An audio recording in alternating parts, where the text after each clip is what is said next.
Radhe Radhe, a spiritual good morning to one and all, and welcome to our Bhagavad Gita study session. As we always do, we'll start off with an opening invocation prayer by Mummy and then get into today's content, hopefully that you're thinking about based on what you perhaps saw in the flyer a little before today's class, of course, started. Mummy, over to you. Radhe Radhe. Radhe Radhe, everybody, and a very warm welcome to our Bhagavad Gita study session. Let's start with a prayer to Guru, Lord Krishna, and Radha Rani.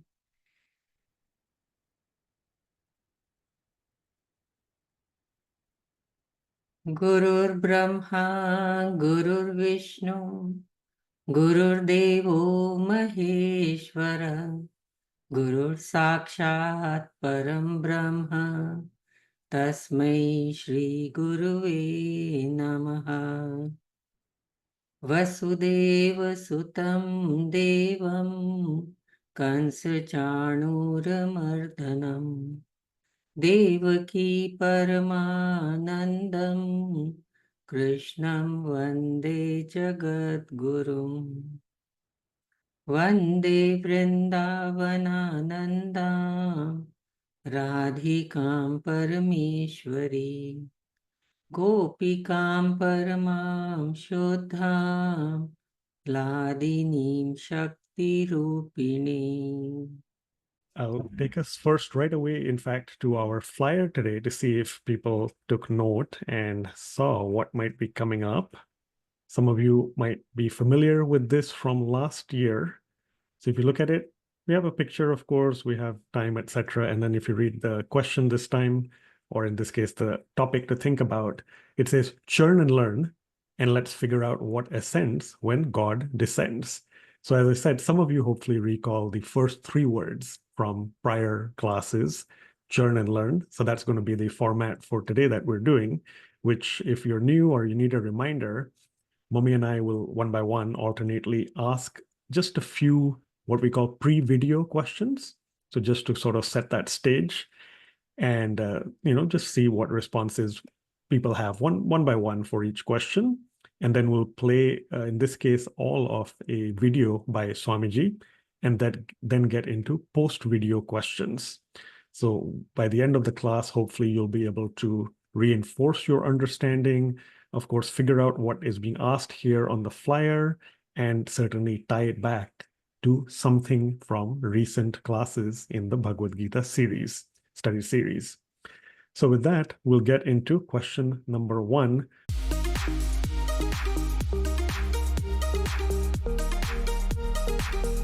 Mrinalji, Radhe Radhe, good morning. Good morning, Radhe Radhe, Gaganji, Minuji, and everyone.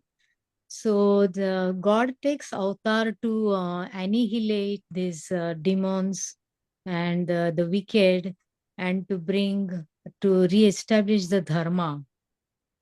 So yeah, to kill the demons and re-establish them.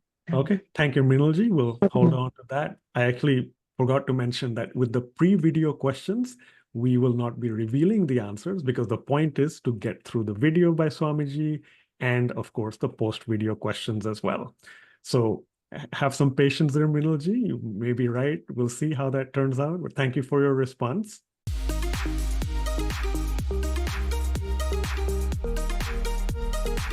Pranayji, Radhe Radhe, good evening. Radhe Radhe. So in context of saints, God, I think, would descend in his personal form to rebuild the lost knowledge which saints are assumed to preserve. That's what I think. Got it. Okay. And again, we'll hold on to that. So everyone store that, and Pranayji as well. Thank you so much.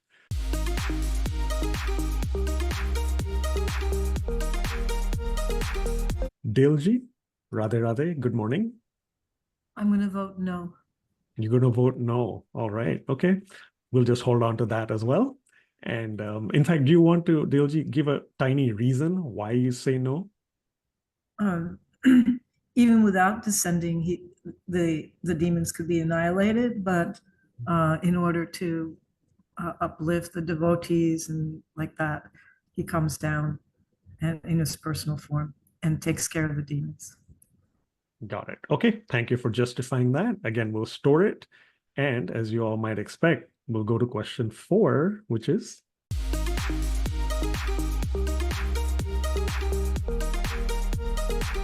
all right, Bilji, Radhe, good morning. Radhe, good morning. Yes, he does need to descend, and it's so he can have his leelas for the saints and for the rest of humanity.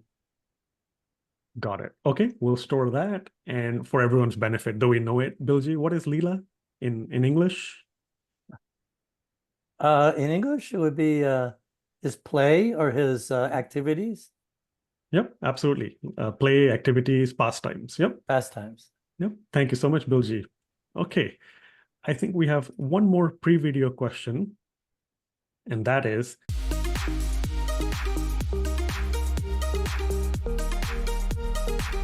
Radhe, Gaganji, Minuji, and everyone. So his most important reason is to give bliss to his devotees. got it. Okay, and again, we'll hang on to that and see how it all ties up with the segment after the video. All right, thank you, Minuji. Okay, so we shall now move on to the video. Again, as a reminder, or if you are here for the first time, do take notes, copious notes, as we often call them, on your devices or pen and paper as the video progresses. It's obviously Swamiji, so it's in English, but it's also subtitled. And of course, keep in mind that after the video, there will be questions looking for specific responses based on everything you've heard in the video. So we'll watch for the next 7 minutes or so and see how that goes. To protect the righteous, to annihilate the wicked, and to re-establish the principles of dharma, I appear on this earth millennium after millennium. So Sri Krishna says why he comes. To establish dharma, to protect sadhus, to vanquish the miscreants. Makes sense. After all, Sri Ram, he killed Ravan, he killed Kumbhakarna. But if you study this verse deeply, you will discover there is more to it than meets the eye. And the third thing, he comes to establish dharma. Now, have you ever pondered this verse everybody has heard? I descend to establish dharma. And the moment Sri Krishna left, what happened? Kali Yuga started. What dharma did he establish? This is the dharma that he established. So this verse doesn't seem to hold to logic. Actually, it has got a deeper meaning to it. See, we discussed dharma is that which purifies us. God is here, but you don't have the apparatus to see him. And what is the apparatus you need? You need to purify yourself. So how will you purify yourself? By attaching your mind to the all-pure. Either to the formless Bhagavan or to the personal form of Bhagavan, to anything, you attach your mind to the all-pure and your mind will get purified. So how will we souls lift ourselves? By engaging in devotion of the all-pure. But devotion to the formless is difficult. There is no basis to which you can attach the mind. So God takes the avatar to give us a means to do bhakti. Now that he took the avatar, we came to know of his form, of his pastimes, of his birth, of his name, of his qualities. Now we have the paraphernalia we need to do bhakti. So this is the dharma he established, the dharma of bhakti. He gave to us the Naam, Roop, Leela, Gun, Dham, by which generation after generation for thousands of years to come will be able to do bhakti. More than 5,000 years have gone by and still we are celebrating Janmashtami. What a wonderful way of doing bhakti. This is the dharma that he established. The dharma of bhakti. In his pastimes, he left a treasure chest which the acharyas started looting from and distributing to the people. See, in Sri Krishna's Leelas, you have this super fascinating way of purifying yourself. So Sri Krishna says, I descend to establish that dharma.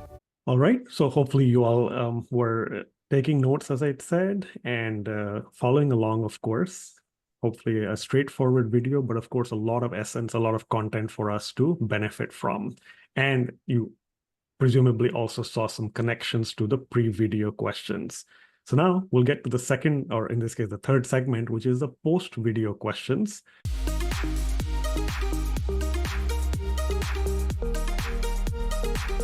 Radhe Radhe Gaganji, Minuji and everyone.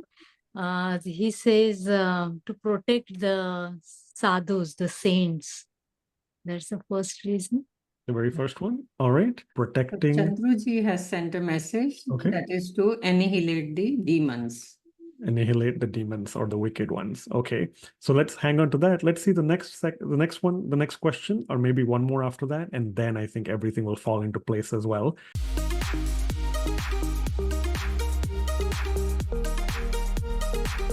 Dianaji, good morning. Radhe Radhe. Radhe Radhe. I don't remember the exact order, but I remember one of them was to protect the righteous. Mm-hmm.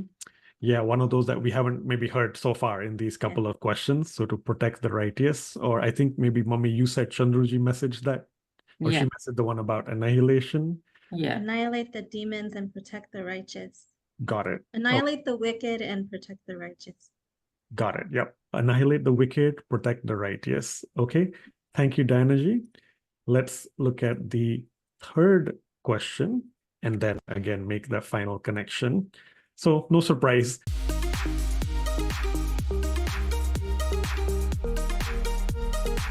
Everybody paid close attention to the video. Right when the video starts, these points keep coming. Okay, Chandruji says to re-establish dharma.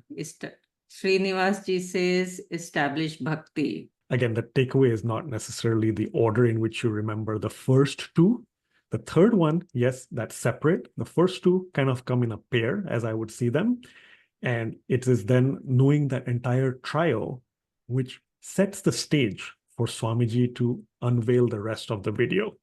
So indeed, the first reason he states is to protect the righteous.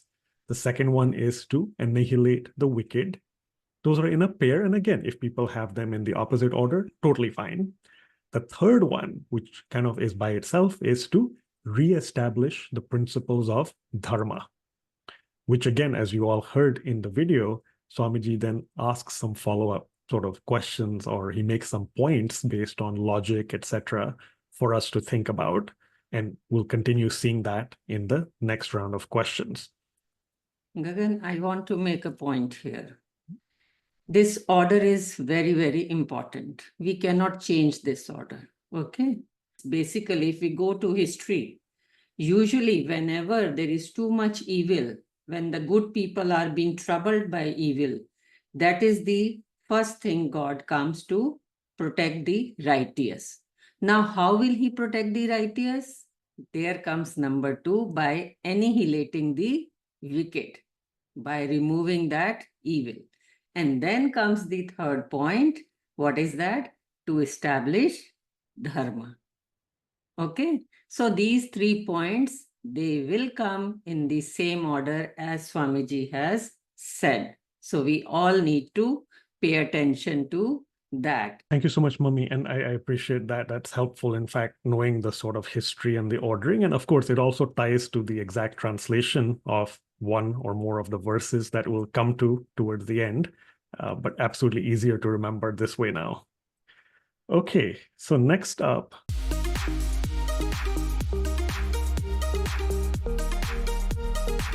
Radhe Radhe. So, as Swamiji mentioned in the video, God is all powerful, so he can just sit and think, let Ravan die of something, and so on. So that's an easy way to get rid of demons. Yeah, spot on. All God needs to do is think and it shall happen, right? Yeah. Very nice, Pranaji. Thank you so much. The point Swamiji is stressing on is that God doesn't need to descend to make that happen. So now if you connect back, all of you, to the pre-video question that we had, let us take you there again. So remember, revisit your demon-related answer. That was for the very first opening pre-video question. Does God need to descend in his personal form? Now, of course, you all know the answer to that. Mummy, we go on to the next one then. And I would like to thank Chandruji for sending the correct answer. Spot on. Wonderful.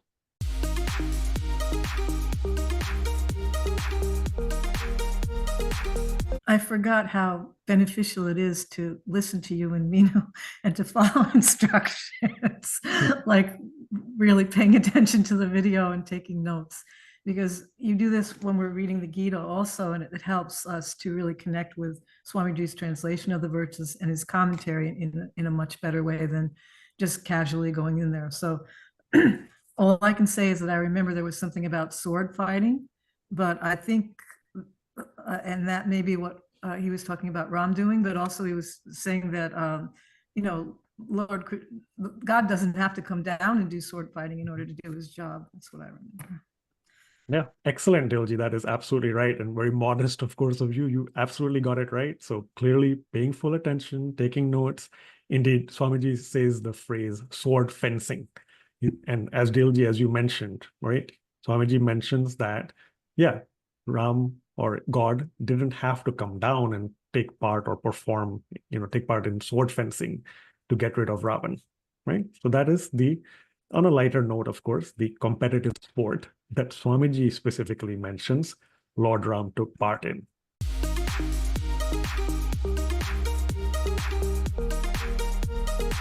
Swamiji said it's not necessary for God to be the bodyguard in the physical form for the saints, because he performs that role as he resides in the saints, the heart of the saints. Perfect. Yes, that is absolutely correct, Bilji. Thank you so much. Indeed, God doesn't have to become that physical bodyguard of the saints. He's residing in the hearts of them and of all of us. And from inside, he is protecting each person. And in this specific question's case, he's protecting each of the saints.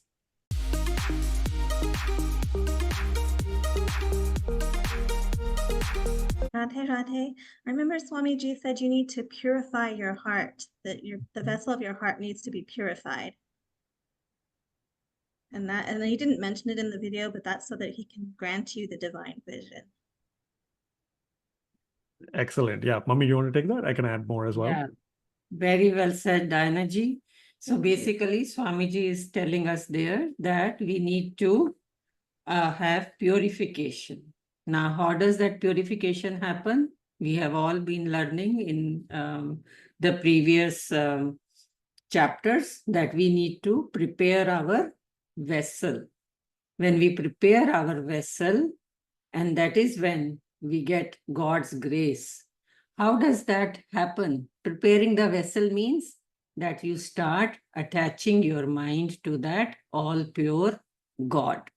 When you start attaching your mind, then slowly, slowly, God will grace you. And that is when your apparatus is ready to receive more God's grace and basically feel the presence of God.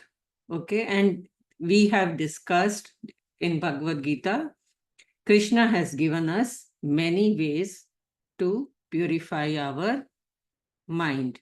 What are those ways? As we learned, listening to the knowledge in the scriptures, listening to great saints when they really explain those verses from the scriptures. And of course, there's a way of meditating also through Roop Dhyan. That is when you bring the personal form of God in front of your eyes. doing lots of kirtanam, of course, yoga, basically balancing the whole act and basically focusing your mind. And when we attach our mind to that all pure, that is when the purification will happen.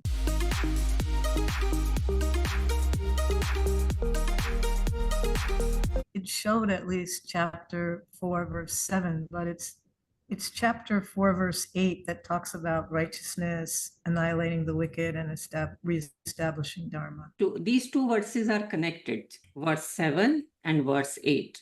And together the meaning is of all this. And this is what till now we understood.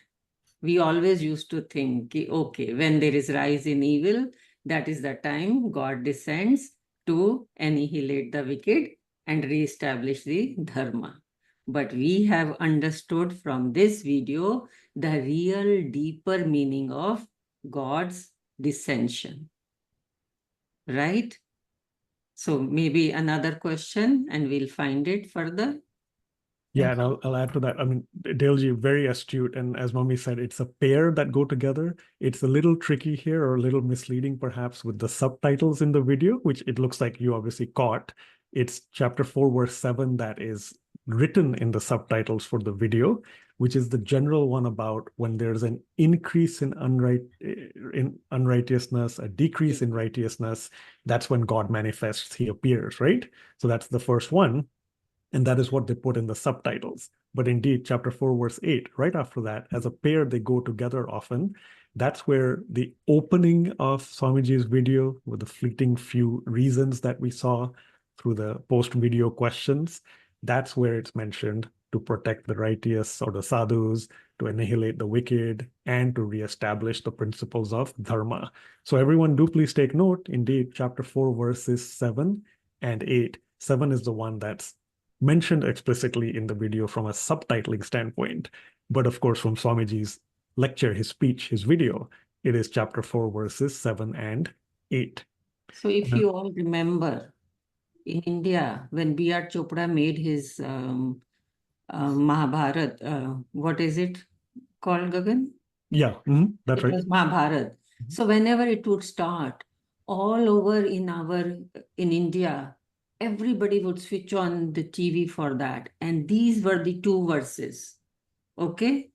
Paritranaya sadhunam vinashaya cha dushkritam dharma sansthapanarathaya sambhavami yuge yuge. Dharma sansthapanarathaya means to re-establish the dharma. Yuge yuge means millennium after millennium that God descends. Paritranaya sadhunam. Okay? So to take care of the saints. But now as we have grown through all these chapters, 9 chapters, what we are realizing? That God is so sitting in everybody's heart. Saints have been sent by God, right? Yes, God comes to annihilate the wicked, but that is a smaller part. And as Swamiji explained, that he doesn't need to come down just for annihilation. He may just think and it will be done. What is the main thing that we are now learning as we have gone through this journey? What we have learned, that God comes, the avatar happens to give us the basis for our, I need fill in the gap from somebody. Anyone want to raise their hand using the Zoom feature? All right, Diana ji, Radhe Radhe. Radhe Radhe, a basis for our bhakti. Wonderful. Mrinal ji, what would you say? Same thing, devotion. Basis for Wonderful. our devotion. Wonderful. Yes. And we all have seen. Diana ji was there for family camp. She came all the way from California. Mrinal ji was there. And we have all seen together how every little thing was celebrated. How did we celebrate all that? Because God had taken avatar and he had left all those pastimes, those leelas, so that 5,000 years later also, we are able to, celebrate all those sweet little pastimes, and that increased our devotion, our bhakti.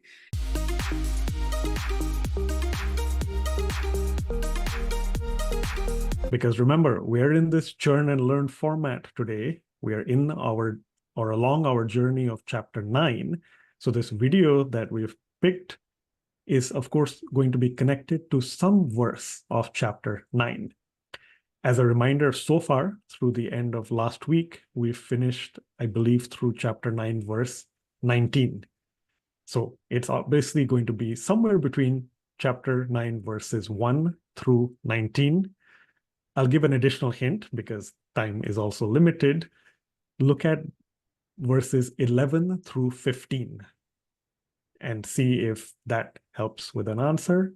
In verse 11, there is actually a reference in the commentary to chapter 4. Got it. Okay. And what does it say briefly, Daleji? Well, the verse itself is, when I descend in my personal form, deluded persons are unable to recognize me. They do not know the divinity of my personality as the supreme Lord of all beings. But your catchphrase was, I'm right here. So it's about being right there with us. Yeah. And then Yogamaya power is referenced 4.6. So maybe you're talking about another verse. I can't keep up with you. I know that. Again, you're being modest. You're absolutely right. Chapter 9, verse 11 is one option. Saraji also mentioned chapter 9, verse 11. And I'm actually going to pull up the book so that everyone can take a look as well. And let's see right here. Does anyone want to offer any other options? Again, in the same set, chapter 9, verses 11 through 15. Verse number 13. Mahatmanastu mam partha Devim prakritim ashritaha bhajantyananya manaso jnatva bhutadim avyayam. But the great souls who take shelter of my divine energy, O Parth, know me, Lord Shri Krishna, as the origin of all creation. They engage in my devotion with their minds fixed exclusively on me. Is that the one? Yes. Excellent. 3 cheers for you, Mrinalji. Beautifully explained, and you sung, recited it so nicely. God bless you. Wonderful. Over to you, so much, Gagan. Radhe Radhe, for all this revision and churning and, Yeah. This churning, this our teacher, Gagan. making it He's the more one. firm in our mind. Radhe Radhe. Radhe, Radhe. Yeah, thank you so much, Minulji, and yeah, Daleji as well, and Saraji. Yep, it's indeed chapter 9, verse 13. That's the one we had in mind, and that's right here on the screen, as well as chapter 11. Both of them do actually connect to this aspect of God taking an avatar, being on earth, and giving us that aspect for devotion. So right here on the screen, and please do go back, look at your notes and Swamiji's versions of the book that you use. So chapter 9, verse 13, that's they engage in Sri Krishna's devotion with their minds fixed exclusively on him. And so that talks about, of course, descension on earth and the different forms. And chapter 9, verse 11, as Daleji rightly said, we talk about form versus formless. Deluded people cannot recognize God in that personal form. And of course, Swamiji's commentary does also talk about what we saw as earlier connections to chapter 4. So basically, if you all remember, Swamiji talked about, that in the end, the main reason, the deepest meaning of the verse is that God takes avatar to give us the basis for our bhakti. And because of those pastimes and leelas and that beautiful personal form, we are able to do Roop Dhyan and attach our mind to God.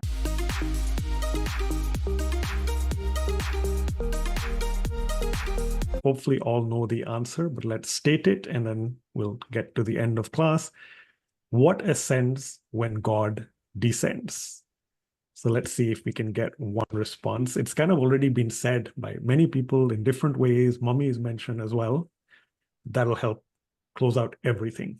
We'll tie all that together, as Swamiji says. Remember the deeper meaning for what he's mentioning in the video, the dharma of bhakti. So that is what ascends. You see that increase, not just righteousness, but bhakti. The bhakti will for increase. us to be able to get those situations and opportunities to perform all those leelas, etc., to take part in all that. That is what ascends. The message Gagan is trying to send, this is only 7 minutes video. Okay? And Swamiji is working so hard for all of us. In that 7 minutes video, what a beautiful, deep meaning he has, sent to us. So we need to pay attention, watch these videos again and again and again, and really, this is like real churning and learning. It's the same thing as the milk made into yogurt, and then yogurt being churned, and then the butter comes, and then the butter is heated, and the clarified ghee comes. This is what we are all trying to do here with churning and learning of Swamiji's video. When God descends, what ascends? Devotion, bhakti. Okay, so with all that, let's take blessings from Radharani to continue to increase our devotion. Jai Jai Shri Radhe, Jai Jai Shri Radhe, Jai Jai Shri Radhe. Thank you all of you for joining us.